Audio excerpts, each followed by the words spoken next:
तब तब मारी बिलोचन सुमिरी मातु पीतु परिजन भाई भरत स्नेह शील से कृपा सिंधु प्रभु हो ही दुखारी धीरज धरही कुसमय दिशा। ભગવાન રડે, અયોધ્યા માવતર ભરત યાદ આવે છે, ત્યાં માં આવે, લખનલાલજી આવે અને બધાય રોવા માંડે. ભગવાન પોતાની જાતને સંભાળીને બંનેને છાના રાખે. આમ તુલસીદાસજી કે ચિત્રકૂટમાં પરમાત્મા દિવસો પસાર કરે, પણ સુમંતને ગંગા કિનારે છોડીને આવ્યા. પછી સુમંતનું શું થયું? નિષાદ આવ્યા, જોયું સુમંતજી હજી શૃંગવેરપુરમાં છે. નિષાદ સુમંતને સમજાવે છે, મહારાજ તુમ પંડિત પરમાર્થ જ્ઞાતા, આપ પરમાર્થના જ્ઞાતા છો. ધીરજ ધરવું કુસમય વિધાતા. આજ આપણો વિધાતા વિપરીત થયો છે મહારાજ, ધીરજ રાખો, જાવ અયોધ્યામાં. પણ નિષાદને થયું કે સુમંત રથ નહીં ચલાવી શકે. સાથે સેવકોને મોકલી કીધું કે અયોધ્યા સુધી સુમંતને છોડી આવો. સુમંતજી આવ્યા અયોધ્યા. એક પ્રહર દિવસ છે. નિષાદના સેવકોને કહે છે કે ભાઈ આ રથ અયોધ્યાની બહાર રાખો, આપ જાઓ, હવે હું જતો રહીશ. સુમંતજી સૂર્યનારાયણ અસ્ત થયા અને પછી નગરમાં પ્રવેશ કરે છે કે અંધારું થાય, કોઈ મને જોવે નહીં, હું જતો રહું, કારણ કે હું કાંઈ લઈને આવ્યો નથી. અયોધ્યા વાસીઓને હું શું જવાબ આપીશ? અયોધ્યા આખું રથની પાછળ છે, બધાને ખબર છે અંદર કાંઈ નથી, છતાંય આશા છે. સુમંતજી રાજદ્વારે આવી ઉતર્યા છે, શરીરને સંભાળી ન શીખા, ધરતીમાંથી ઢળી પડ્યા. દાસી દોડીને આવી સુમંતજીને લઈ અને આવ્યા દશરથજી મહારાજ, જ્યાં માં કૌશલ્યાના મહેલમાં છે. કૈકેયીના મહેલનો દશરથજીએ ત્યાગ કર્યો છે. સુમંતજી આવીને વંદન કર્યા. કેવા લાગે છે દશરથજી? તુલસીદાસજી કે અમૃત વિનાનો ચંદ્ર ધરતી માથે પડ્યો હોય આવા લાગે છે, બિલકુલ નિસ્તેજ. ખબર પડી સુમંતજી આવ્યા છે. દશરથજી બેઠા થઈ ગયા. સુમંત, મારા રામને લઈ આવ્યો. ક્યાં છે રામ? લખન ક્યાં છે? જાનકીજી ક્યાં છે? જલ્દી મને લઈ જા. સુમંત બે હાથ જોડીને પ્રાર્થના કરી કે મહારાજ આપ ધીરજ રાખો, તો હું જે સંદેશો લઈને આવ્યો છું એ તમને સંભળાવું. પ્રથમ બાસ તમસા ભયો દુસર સુરસરી તીર. મહારાજ અમારે તમસા નદીના કિનારે પહેલો વિશ્રામ થયો. અયોધ્યા વાસીઓને સુતા મેલી રામ જતો રહ્યો. બીજી રાત્રિ ગંગા કિનારે નિવાસ થયો. બીજા દિવસે મેં આપનો સંદેશો કીધો. મારી નજરની સામે રામે વડનું દૂધ મગાવીને જટા બનાવી, ધર્મ અને સત્યની દોહાઈ આપી મને મૌન કરી દીધો. મહારાજ મેં ત્રણેયને પ્રાર્થના કરી, કોઈ આવવા માટે તૈયાર ન થયું. હું જીવતો સંદેશો રામનો લઈને આવ્યો છું. દશરથજી મહારાજ ફરી ધરતી ઉપર ઢળી પડ્યા. રામ રહિત દિગ જીવન આશા. હવે મારે આ જીવીને શું કરવું છે? રામ જતો રહ્યો. અને દશરથજી મહારાજનું શરીર ઠંડુ પડવા માંડ્યું છે. માને ખ્યાલ આવી ગયો કૌશલ્યાને કે રઘુકુળનો સૂરજ આથમવાની તૈયારીમાં છે. હા, માં કૌશલ્યા પ્રાર્થના કરી, નાથ રામના વિરહ રૂપી સાગર આ જહાજ છે અયોધ્યા, અને તમે એના કર્ણધાર છો. મહારાજ ધીરજ રાખો, નહીં તો અયોધ્યા આખી આ દુઃખના સાગરમાં ડૂબી જશે. કોણ સાંભળે? દશરથજી મહારાજ કે દેવી, બે હાથ જોડ્યા છે માને કે મને માફ કરજો, મેં તમારા દીકરાને વગરવા કે વનવાસ આપ્યો છે. દેવી, મારા મૃત્યુ પછી ભરત આવે અને રામ વનવાસમાં જો ભરતનો મત હોય તો મારા શરીરનો અંતિમ સંસ્કાર ભરત ન કરે. અને માં કૌશલ્યા રડી પીડા છે કે નાથ, ભરતને તો ખબર નથી, ભરતનો શું દોષ છે? આપ ધીરજ રાખો. દશરથજી મહારાજ કે નહીં દેવી, હવે મારો સમય નજીક છે, મને સામેની દિવાલમાં કાંઈક દેખાય છે. કૌશલ્યા કે નાથ ત્યાં કાંઈ નથી. ત્યારે દશરથજીએ કીધું કે તમને નહીં દેખાય, ઈ મારું કરેલું છે, ઈ મને જ દેખાય, તમને નહીં દેખાય. હા, વ્યક્તિગત જેના જે કરેલા ને એને જ દેખાશે, બધાને નહીં દેખાય બાપ. અને આ તો બ્રહ્મના બાપ નહીં દેખાણા છે. આજ મને સામેની દિવાલમાં બે અંધ તપસ્વી દેખાય છે. દેવી, મારી યુવા અવસ્થામાં અજાણતા એક મારાથી ઘોર અપરાધ થયો ને એમાં 3 હત્યા થઈ ગઈ મારાથી. શબ્દવેદી બાણની વિદ્યા સરયુ કિનારે શીખતો હતો. રાત્રિનો સમય, સરયુના સામા કિનારે હતો હું. અને સરયુમાં એ વખતે જળ ભરવાનો જે અવાજ આવ્યો, મને એમ થયું કોઈ પશુ પાણી પીવે છે. મેં અવાજની દિશામાં બાણ છોડ્યું. એ બાણ અંધ માવતર માટે પાણી ભરવા આવેલ શ્રવણને લાગ્યું. બાણ લાગતા મનુષ્યની ચીસ સાંભળી દોડીને હું આ કિનારે આવ્યો. તપસ્વીને ઉઠાવીને ખોળામાં લીધો, ક્ષમા માગી. મહારાજ મને માફ કર્યો, મેં અજાણતા ભૂલમાં અવાજની દિશામાં તીર ચલાવ્યું. મને એમ કે કોઈ પશુ છે, મને માફ કરી દો. સરવણ કે હું તો માફ કરી દઉં છું મહારાજ, પણ આ પાણી હું મારા અંધ માવતર માટે ભરવા આવ્યો હતો. આપ એક કામ કરજો, મારા મૃત્યુ પછી આ પાણી મારા માવતરને પાઈ દેજો, પછી મારા મોતની વાત કરજો, નહીતર એ પાણી નહીં પીવે. દશરથજી મહારાજ ને શ્રવણ કે છે કે હવે આ બાણ ખેંચી લ્યો, મારાથી વેદના સહન નથી થતી. પણ દશરથજી મહારાજનો હાથ હચકાય છે અને એમ થયું કે મને બ્રહ્મ હત્યા લાગશે. શ્રવણે સ્પષ્ટતા કરી કે હું બ્રાહ્મણ નથી. મહારાજ, દશરથજી મહારાજે બાણ ખેંચ્યું, શ્રવણનું પ્રાણ પંખેરું ઉડી ગયું.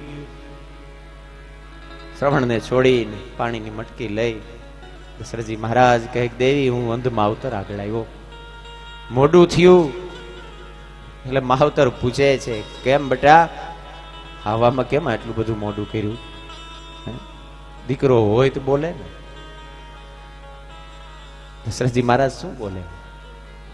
તો અંધ માવતર શ્રવણના કે કેમ બેટા કાંઈ બોલતો નથી? જો તું બોલીશ નહીં તો અમારે પાણી જ નથી પીવું. બેટા અમે અંધ છે, અમે તને કોઈ સુખ આપી નથી શીખા, પણ છતાંય અમે તારા માવતર છે. અમારી કાંઈ ભૂલ થઈ ગઈ હોય તો મને માફ કરી દે, પણ તું નો બોલ તો અમારે પાણી કેમ પીવું? હવે દશરથજી મહારાજ શું કરે?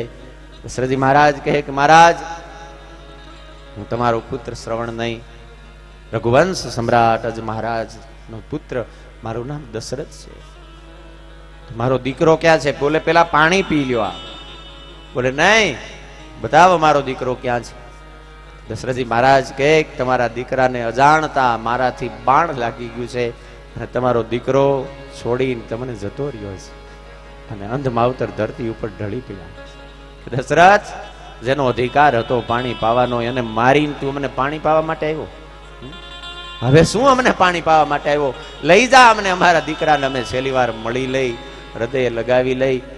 અને દશરથજી મહારાજે કીધું કે હું શ્રવણ બનીને તમારી સેવા જિંદગીભર કરીશ, કુંવારો રહીશ.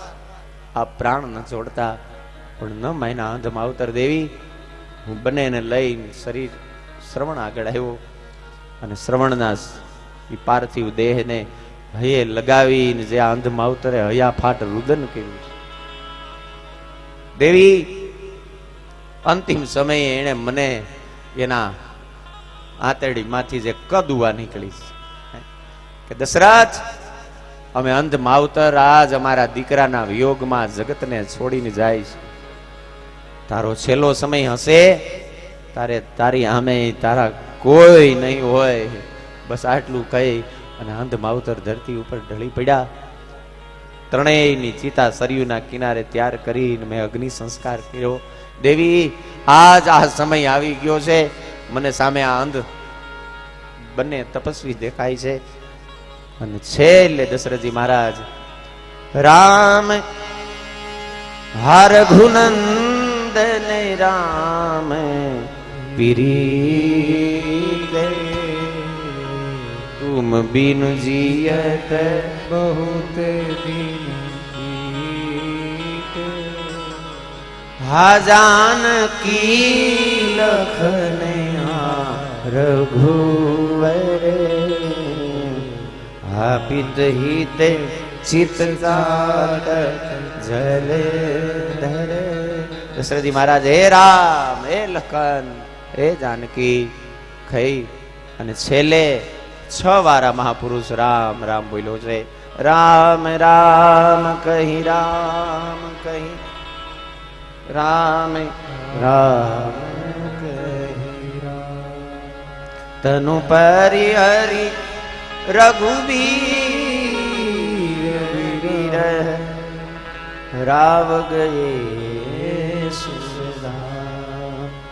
राजा राम राम राम सीता राम राम राम राजा राम राम सीता राम राम राम राजा राम राम राम सीता राम राम राम राजा राम राम राम सीता राम। संतो कहे छेल्ले एक वार नाम न आवे तन छा महापुरुष ने 6 વાર राम राम बोल्या छे। 6 વાર શું કામ? संतो कहे राम वियोग में 6 रात्रि पसार थई थी એટલે 6 વાર। 6 શાસ્ત્રનો સાર राम नाम छे એટલે 6 વાર। अथवा तो 3 પાત્રો સામે ઉભા છે, સુમંત સુમિત્રા અને કૌશલ્યા, ત્રણેયને રામ રામ રામ રામ રામ રામ કહી દશરથજી મહારાજનું પ્રાણ પંખેરું ઉડી ગયું। બિલ પહી બિકલ દાસ અરુદાસી ઘર ઘર રુદન કરઈ પુરબાસી। આખી અયોધ્યા શોકના સાગરમાં ડૂબી ગઈ। રસીદજી મહારાજ આવ્યા। આજ આ મહાપુરુષની આંખમાં આંસુ આવ્યા છે। હા, સંતો કહે મરણ એનું સુધરે જેનું સ્મરણ બહુ શુદ્ધ હોય। હા, રસીદજી જેવો મહાપુરુષ આજ દશરથજીની વિદાય થઈ રડે છે, સંભાળ્યા બધાને સાંત્વના આપે છે, પણ કોણ આમાં ધીરજ રાખે, કોણ કોને સંભાળે? આખી અયોધ્યામાં હૈયાફાટ રુદન થાય છે। સેવકોને બોલાવી ગુરુજીએ આ દશરથજીનું શરીર તેલની એક નાવમાં રાખ્યું છે, કારણ કે તેલમાં રાખવાથી શરીરમાં કોઈ દુર્ગંધ ના આવે અને શરીર ફૂલાય નહીં। સેવકોને મોકલા, જલ્દી ભરતજીને બોલાવીને લાવો। આ બાજુ ભરતજીને રાતના ભયાનક સપના આવે છે। સવારે જાગી ભગવાન ભોળાનાથને અભિષેક કરે, પ્રાર્થના કરે કે બધા અયોધ્યામાં સકુશળ હોય। ત્યાં તો દૂતો આવ્યા, સમાચાર આપ્યા કે તમને ગુરુજી યાદ કરે છે, જલ્દી ચાલો। ભરતજી મહારાજ મામાની નાનાની રજા લઈ અને વિદાય થાય છે। ભરતજી પૂછે છે પણ સેવકો કાંઈ બોલતા નથી। ભરતજીને એક ક્ષણ યુગ સમાન જાય છે। તુલસીદાસજી કહે ખ્યાલ આવી ગયો આ મહાપુરુષને કે કાંઈક અઘટિત ઘટ્યું છે। જેવા અયોધ્યામાં પ્રવેશ કર્યો, ખરાબ જગ્યા ઉપર ઉભા ઉભા કૂતરા અને કાગડા રડે છે।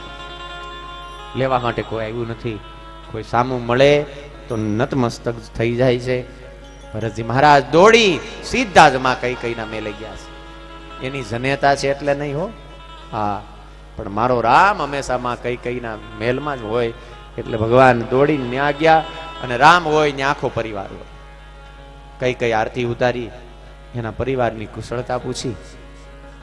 ભરતે બધી કુશળતા મોહાળની કીધી અને પછી ભરત પૂછે છે કે માં મારો બાપ ક્યાં છે? મોટો ભાઈ રામ નથી દેખાતો। અને કૈકેયી વાત કરી બેટા બધું મેં સંભાળી લીધું છે, પણ થોડુંક બગડી ગયું છે। જો સુહાગ જેનો જતો રહ્યો છે એ કૈકેયી માટે થોડુંક જ છે। કછું કે કાજ બીજ બીચ બિગારે એવું બગાડ્યું છે વિધાતાએ, વધાર્યું છે મેં। હે શું બગડી ગયું? તો કે તમારા પિતાજી તમને છોડીને જતા રહ્યા। અને જ્યાં ભરતજીએ સાંભળ્યું તાત તાત હા તાત પુકારી વ્યાકુલ પરેવું ધર્મ તલ બારી, ધરતી ઉપર ડળી પીડ્યા છે, રડે છે કે પિતાજી મને આમ અચાનક છોડીને જતું રહેવું તું, કમ સે કમ મને બોલાવીને મારો હાથ રામના હાથમાં તો સોંપી દેવો। અચાનક મારા પિતાજીને આમ વિદાય થવાનું કારણ? અને માએ વનવાસની જ્યાં વાત કરી રામના, અને તુલસીદાસજી કહે ભરતજી મારા બાપનું મોત ભૂલી ગયો। ભરત એવું બીસે એવું પિતુ મરણ સુનત રામ બન ગૌણ, અને હે તું અપન પહુ જાની કરી થકિત રહે ધરી મૌન। આમાં હું હેતું થયો, મારા બાપના મૃત્યુમાં મારા ભાઈના વનવાસમાં ભરતજી મૌન થઈ ગયા. હું બોલવું મારે હવે? પણ કઈ કઈ જાણે મર્મને ચીરીને મીઠું ભરતી હોય એમ ભરતજીને કહે છે કે બેટા, તમારા પિતાજીએ સત્યને માટે આ દેહ છોડ્યો છે અને તમને રાજ મળ્યું છે તો એનો સ્વીકાર કરો. અને આજ ભરતજી મહારાજ બોલ્યા છે. આ સંત છે, આ મહાપુરુષ, પણ આજ જે ભરતજી મહારાજ બોલ્યા છે માં કઈ કઈને કે હે પાપણી, વરદાન માગતા તારા મોઢામાં કીડા નો પીડ્યા, અને તારે આજ કરવું, તું તો મને જન્મતા વેત મારું ગળું દબાવી દીધું હોત તો આજ આ દી નો જોવો ન જોવો પડત મારે. ભરતજી કહે તું છે કોણ? ભરતજી મહારાજ કહે કે વિધાતા હે મને હંસ બંસ દશરથ જનક, મને આ રઘુવંશ નો હંસ એવો મારો બાપ મને દશરથ મળ્યો, મને રામ જેવો ભાઈ મળ્યો, અને પાપણી તું મારી માં હું કામ થયું? ભરતજી મહારાજ કે મારા રામ ની બડાઈ દુશ્મન કરે છે, એને તારું હું બગાડ્યું હતું? અને ભરતજી સંતો કહે